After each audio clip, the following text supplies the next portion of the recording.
Here's how you can sign in to YouTube TV on your television. First, make sure that YouTube TV is already installed on your smart TV or your streaming device. Keep in mind that you specifically need the YouTube TV app, not the regular YouTube app.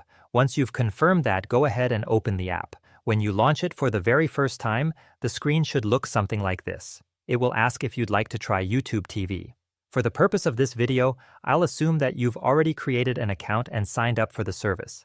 If you don't have an account yet, simply click on the option that says Try it free. But in this example, I'll scroll up and select Member Sign In. After you choose that option, some instructions will appear on your screen. At this point, what you need to do is grab your phone or computer, open a web browser, and type in the address tv.youtube.com/start just like this. Next, you'll be asked to enter the code that's displayed on your TV right next to Step 2. You don't need to worry about including the dashes, just type in the letters. Once the code is entered correctly, you'll be able to pick which Google account you want to use. You'll then need to grant YouTube TV access to that account.